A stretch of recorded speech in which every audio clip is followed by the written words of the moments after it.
Meus queridos irmãos, graça, misericórdia e paz do Senhor Jesus vos sejam plenamente e abundantemente multiplicadas. Nós voltamos aqui para uma exposição sequenciada da Santa Escritura. Nós já fizemos isso, você pode encontrar aqui no nosso canal uma exposição das chamadas bem-aventuranças, você pode encontrar mensagens sequenciadas nos 5 pontos do calvinismo, você pode ter um estudo também sobre depressão, principais causas e possíveis soluções.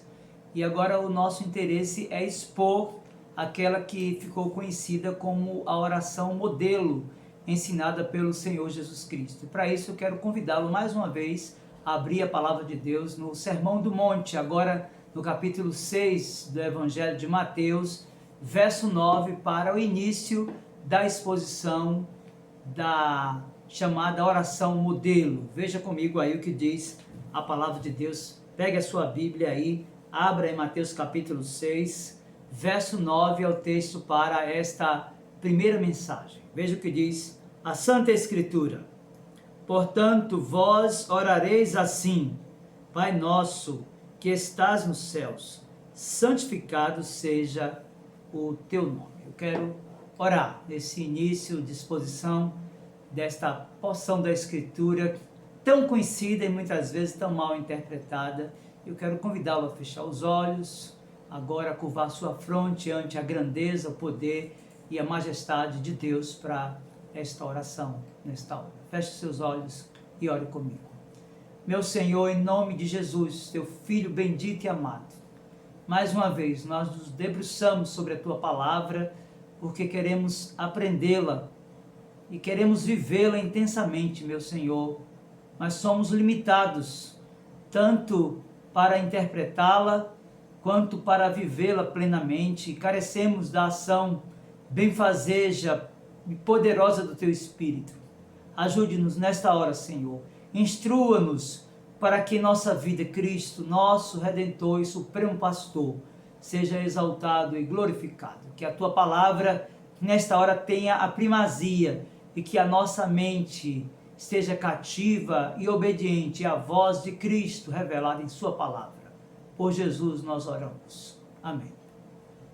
Meus irmãos queridos, é natural que, após sérias advertências acerca de como os discípulos deveriam orar, o Senhor Jesus resolvesse continuar tratando do mesmo tema. Se você olhar aí na sua Bíblia, você perceberá que na passagem anterior a esta porção lida, ele os advertiu acerca da importância de que toda oração seja de fato dirigida a Deus, e por isso a exortação acerca dos perigos, acerca das motivações equivocadas. Se você continuar debruçado sobre o Evangelho de Mateus capítulo 6, no texto precedente ao capítulo 6, verso 9, você vai perceber que o Senhor Jesus também chamou a atenção dos seus discípulos acerca dos perigos anexos ao exibicionismo. Afinal, haviam alguns no âmbito da igreja no seu tempo, utilizando do momento da oração para atrair holofotes. Se você abrir aí em Mateus capítulo 6, verso de número 5, você vai perceber o quanto isso é claro. Veja, Mateus 6, verso 5 diz: E quando orardes, não sereis como os hipócritas, porque gostam de orar em pé nas sinagogas e nos cantos das praças, para serem vistos dos homens. Em verdade vos digo que eles já receberam a recompensa. Você vai perceber também no texto precedente, aquele que eu li há pouco, que o Senhor Jesus havia falado sobre a necessidade de precisão e objetividade na oração, sem contudo desprezar a importância de permanecer na presença de Deus. Verso 6 de Mateus capítulo 6, ele disse: Tu, porém, quando orares, entra no teu quarto e fecha a tua porta, e orarás a teu pai que está em secreto, e teu pai que vê em secreto te recompensará. Verso 7, então ele diz: e orando, não useis de vãs repetições como os gentios, porque presumem que pelo seu muito falar serão ouvidos.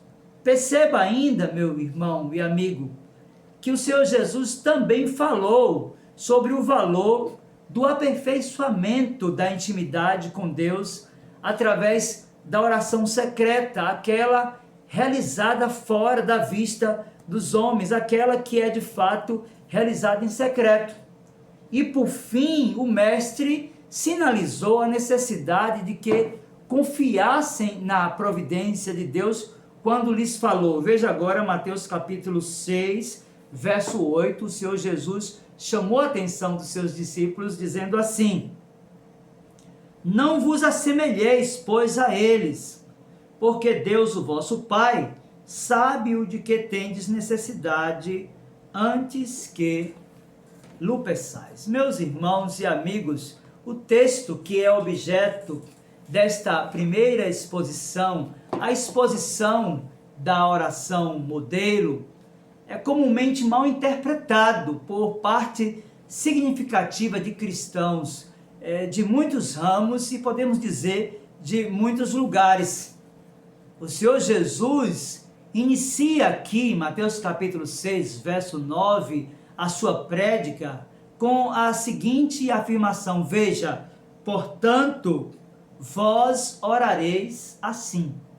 Meus irmãos, segundo William Hendrickson, esta expressão assim ou desta forma é usada exatamente pelo Senhor Jesus, considerando nesta oração modelo a forma pela qual ele está estabelecendo um parâmetro para as nossas devoções. O Senhor Jesus aqui está utilizando dessa oração não como uma forma de repetição, mas como um modelo a ser seguido. Suas características devem também marcar as nossas orações.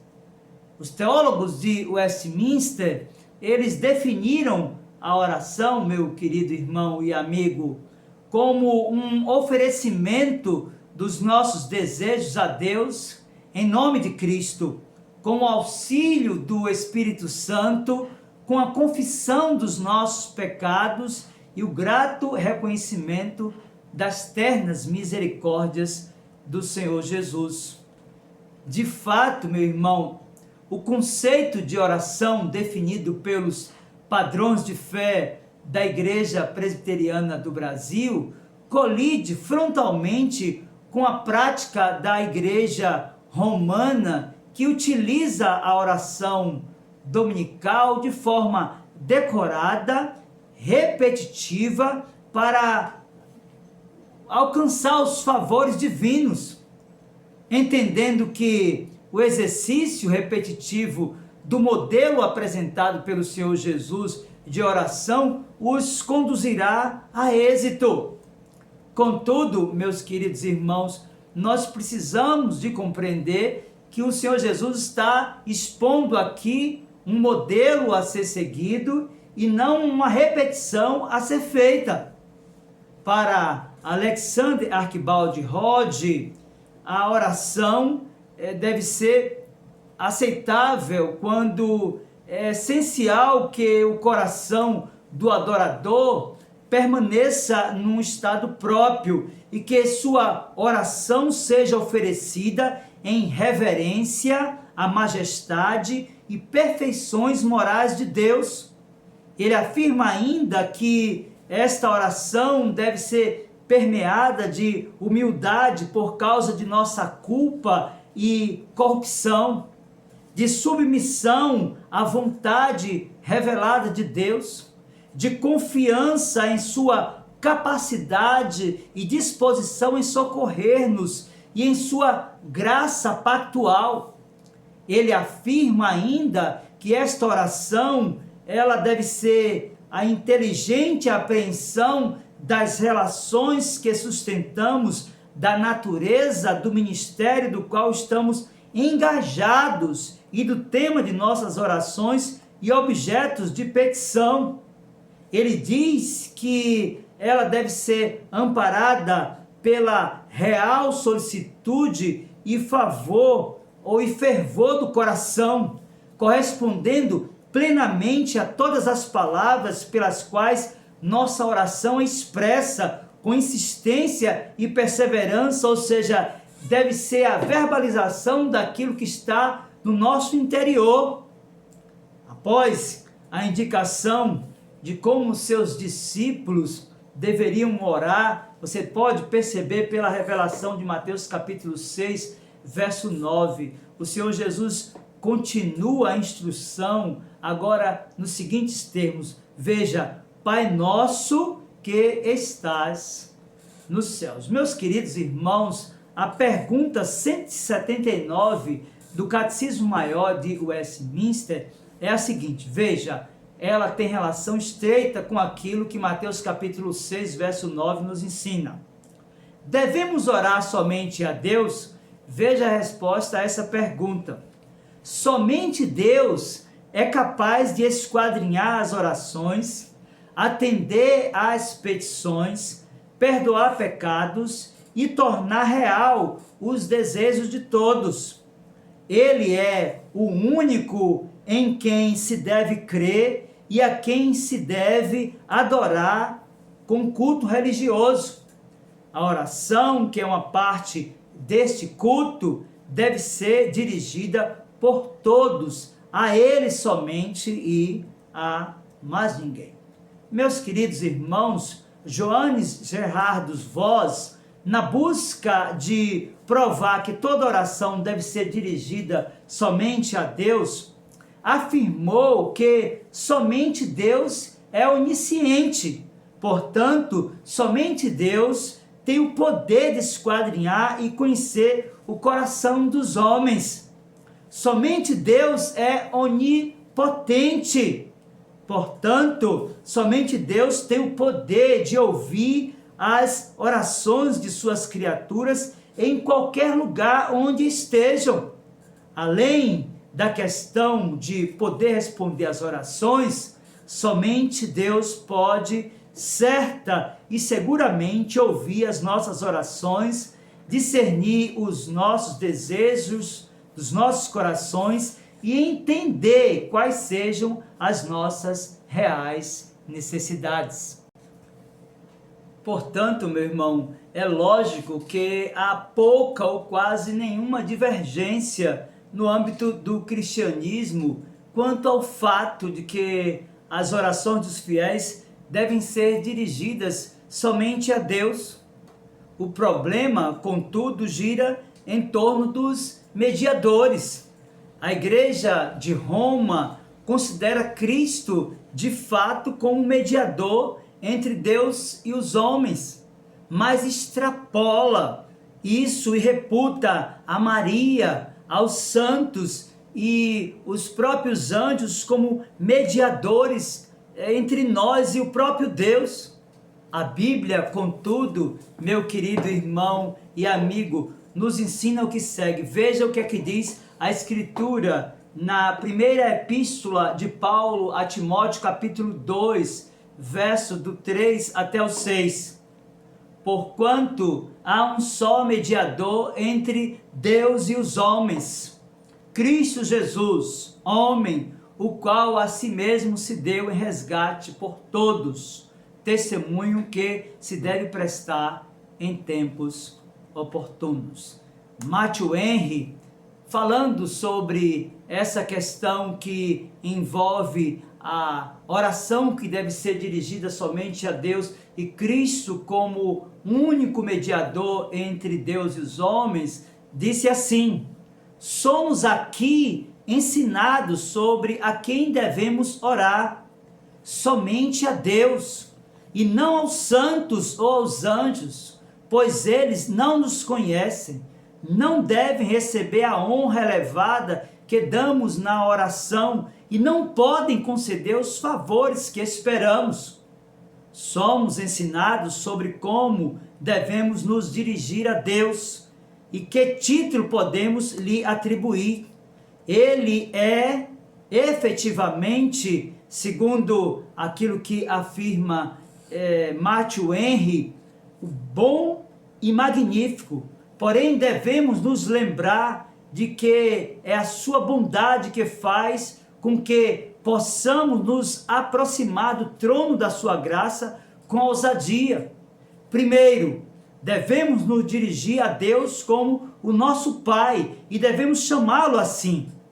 Ele é o Pai de toda a humanidade pela criação. Isso é fato no registro de Atos, capítulo 17, verso 28. Ele é o Pai de um modo especial para os santos, ou seja, para os crentes, pela adoção e pela regeneração. Você pode encontrar essa verdade no registro de Efésios, capítulo 1, versículo 5. E este é, meu querido irmão, um privilégio indescritível, que pertencem àqueles que se relacionam com Deus por meio de Jesus Cristo somente. Portanto, devemos nos dirigir a Deus como nosso Pai que está nos céus, tanto no céu como em qualquer outro lugar, porque o céu não pode contê-lo. Assim no céu como em outros lugares, para manifestar a sua glória, porque é o seu trono, como disse o salmista no Salmo 103, verso 19. E este é para os crentes um trono da graça. Para lá devemos dirigir as nossas orações, porque Cristo é o nosso mediador e agora está no céu, à destra de Deus, e intercede por mim e por você. Mas por fim, meus queridos irmãos e amigos, o texto ainda nos afirma, Mateus capítulo 6, verso 9: Pai nosso que está nos céus, santificado seja o teu nome. Muito bem, nosso desafio aqui é compreender o que o Senhor Jesus desejou ensinar com essa expressão, santificado seja o teu nome. Para o teólogo William Barclay, a palavra que se traduz santificado pertence a um verbo grego relacionado com o adjetivo hagios do grego, no mesmo idioma, e que significa tratar uma pessoa ou uma coisa como santa.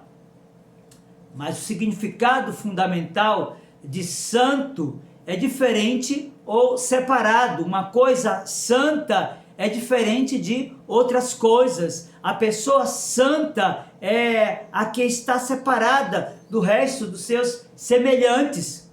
Por isso, um templo é santo por ser diferente de outros edifícios. O altar é santo porque existe para um propósito diferente de outras coisas comuns. O dia do Senhor, por exemplo, é santo porque é diferente de outros dias. Um sacerdote é santo porque está separado de outros homens, meus queridos irmãos.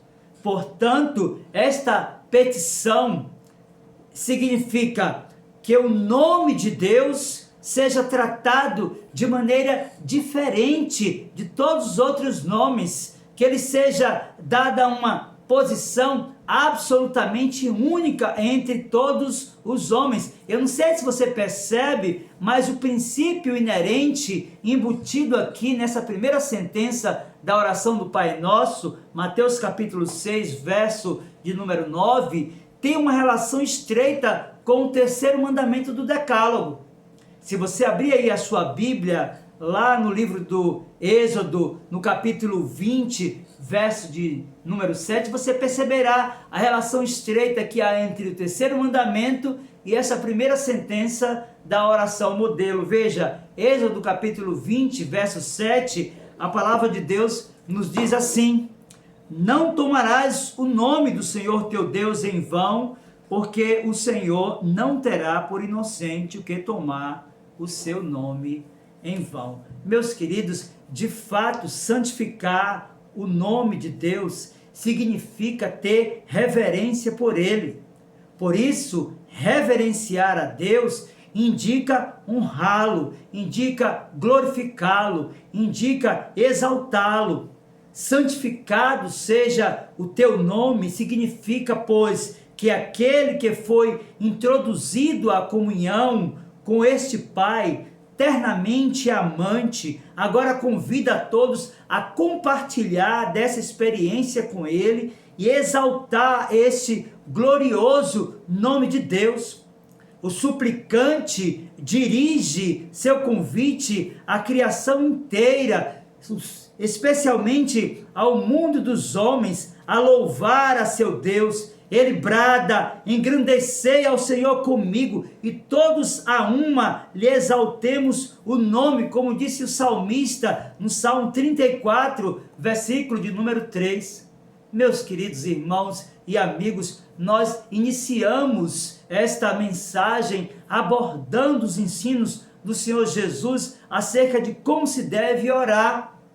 E isso a partir da interpretação que precede Mateus capítulo 6, versos do 1 até o 9. Lembre, nós lemos também desse mesmo capítulo os versos do 5 até o 8.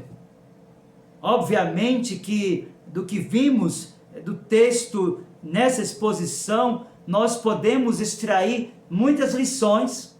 E a primeira delas é que esta é uma oração modelo com princípios a serem observados, e não é um roteiro, e não é uma fórmula mágica a que deve ser repetida.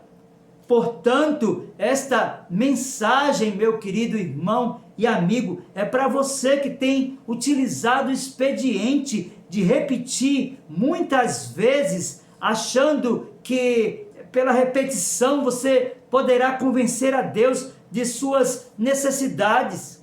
Abandone essa ideia de que você pode repetir muitas orações modelos, você pode repetir muito a oração do Pai Nosso, por exemplo, para convencer a Deus da sua necessidade. Você deve compreender que esta prática ela é antibíblica, você deve compreender que esta prática ela é ineficaz, você deve compreender que esta prática ela é pecaminosa. Lembre-se, oração é conversar com Deus por meio de Jesus Cristo. Mas em segundo lugar, nós devemos santificar o nome de Deus através desta oração. E santificar, lembre-se, é tratar com reverência aquilo que é sagrado. Em seu catecismo, Martinho Lutero, o grande reformador agostiniano, pergunta: como é santificado entre nós o nome de Deus? E a sua resposta é: perceba, quando tanto nossa vida como nossa doutrina são verdadeiramente cristãs.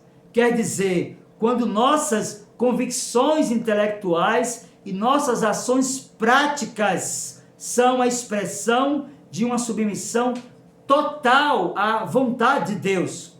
Por isso eu quero dizer para você: viva o Evangelho de tal forma que a sua vida seja uma fonte de inspiração para que o nome glorioso, bendito e poderoso de Deus seja exaltado e honrado entre todas as pessoas. Foi isso que Jesus quis ensinar quando disse: portanto, vós orareis assim: Pai nosso que estais nos céus, santificado seja o teu nome. Eu quero orar mais uma vez com você e por você no final dessa mensagem. Feche os seus olhos e ore comigo nesta hora. Meu Senhor, em nome de Jesus, teu Filho bendito e amado, nosso Redentor e Supremo Pastor, único mediador entre Deus e os homens. É por Ele, tão somente por Ele, único mediador, meu Senhor, estabelecido por Ti e por Tua palavra, que nos achegamos a Ti nesta hora, para Te bendizer o nome, por todas as lições que aprendemos nesta mensagem acerca da oração. Que elas sejam guardadas em nosso coração, para que Cristo, nosso Senhor, Redentor e bendito Salvador, seja exaltado hoje e na eternidade. Em nome dele, em nome de Jesus, nós oramos. Amém. Deus, pois, abençoe a sua vida, em nome de Jesus. Amém.